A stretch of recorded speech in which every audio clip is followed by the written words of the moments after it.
Well, thanks everyone for coming along today, and also a big thanks to one of our premium partners in car sales for hosting us here in their boardroom. Obviously, our neighbours just across Gosh's paddock, overlooking Amy Park, which is the home of the Melbourne Storm. Today's a really important and significant day for the club, a really important announcement of our captain for 2023. This morning we announced our leadership group, and today I'm delighted to announce our sole captain for 2023 will be Christian Welch, with his vice captains Jerome Hughes, Cameron Munster and Harry Grant.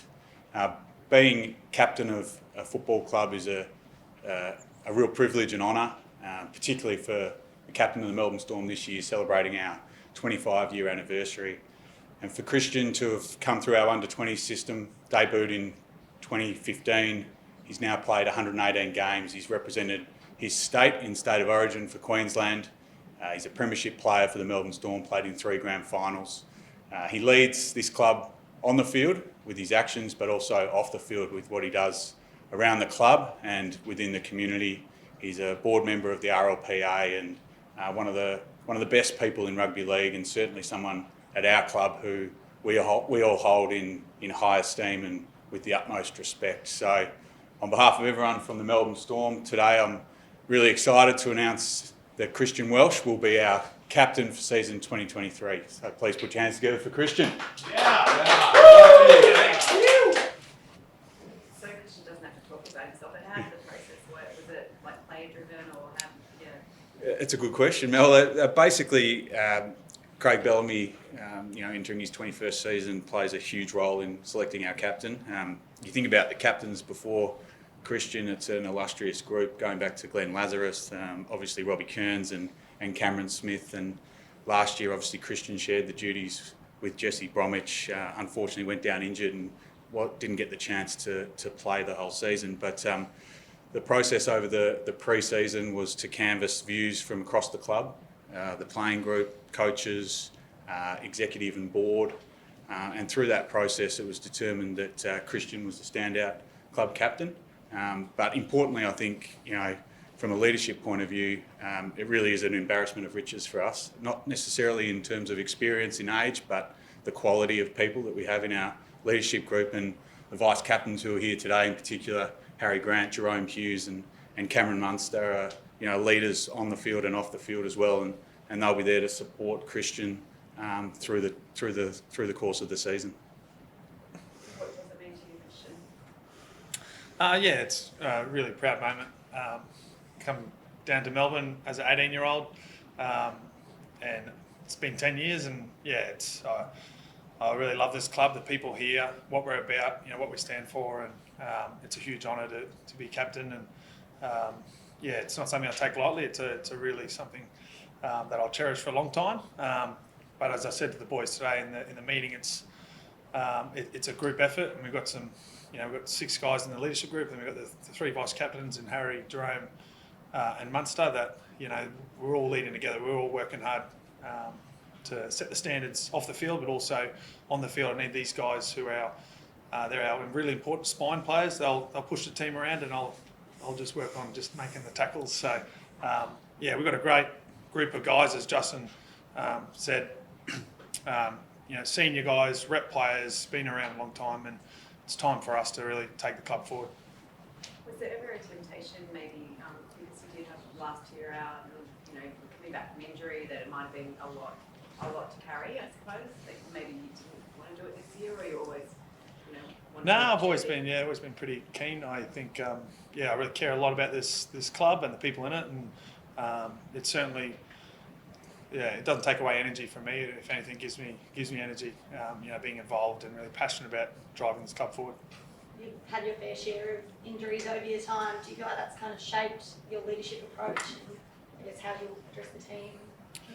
Yeah, I think hasn't always been smooth sailing. 2 ACLs and Achilles, and then lost my first 2 grand finals. So that was had some setbacks there on and off the field, but I think it shapes you as a person. And it builds that resilience, but also builds that appreciation for how lucky we are to play in the NRL, to play for the Melbourne Storm, such a great club. And I certainly know, coming back this pre-season and playing the last 2 trial games, I don't take it lightly playing in this jersey every time, and it's something I suppose I'd like to pass on to the younger boys who think, you know, they might have 5-10 years in this jersey. You know, you've got to take one game at a time and really soak it up and enjoy it, because it's a really special club.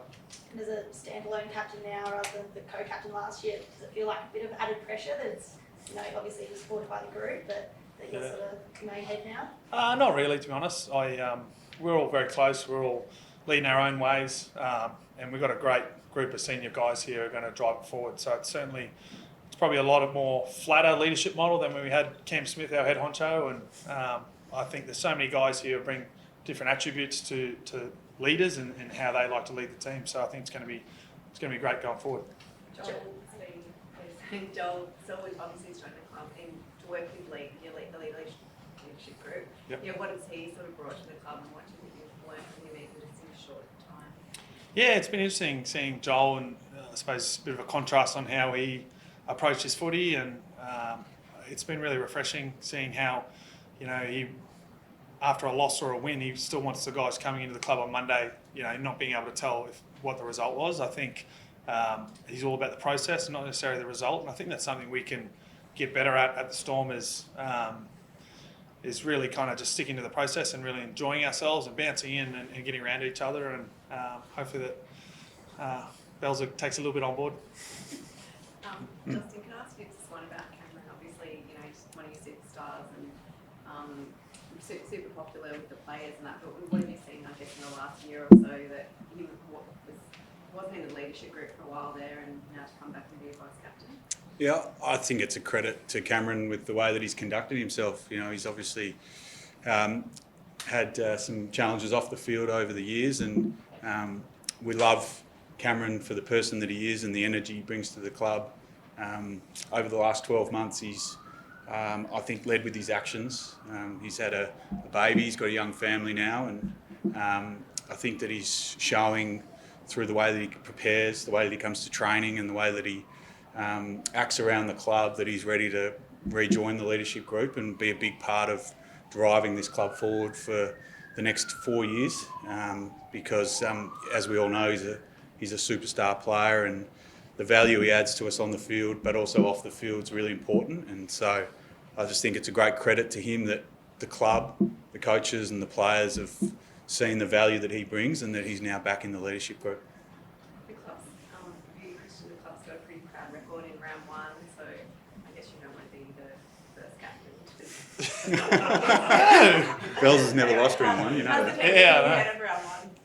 Yeah, and obviously we've got our work cut out for us with the last year's grand finalists. So, yeah, we're well aware of the challenge we got. It's 8 days away, but I know year after year these tough pre-seasons, they really work, and I know us players, we tend to get a bit tired and worn down by them, but they really, it gives us a bit of an edge, how tough and resilient it makes you. So hopefully we can show that next Thursday night, that the gruelling months of training, and they've really stepped it up, that we can go out in the field and take it to them. With Pappenhausen out for maybe the first 2 months of the season, who are you backing to step up and fill that void at fullback?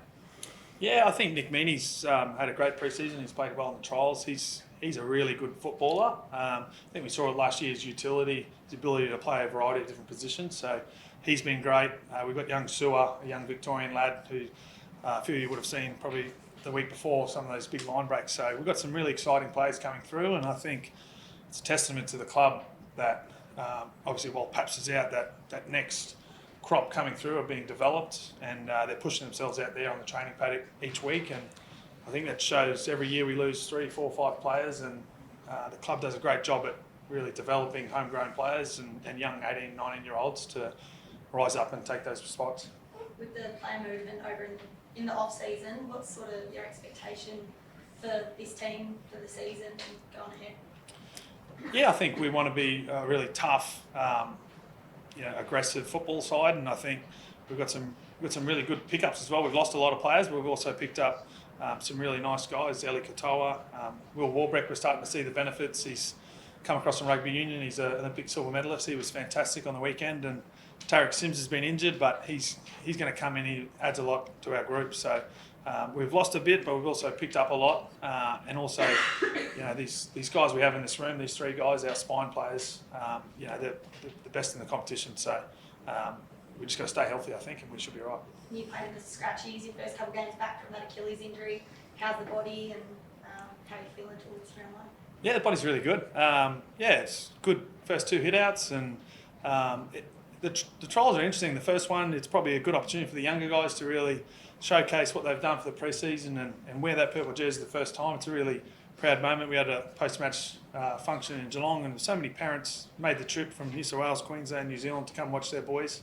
Really special. And then in Christchurch, it was really good to get our rep players, our World Cup players, some guys back from injury, and probably closer look to the team we're going to play with on Thursday next week. And yeah, it was a good result after the first 20 minutes. Wasn't too great, but we come good after that.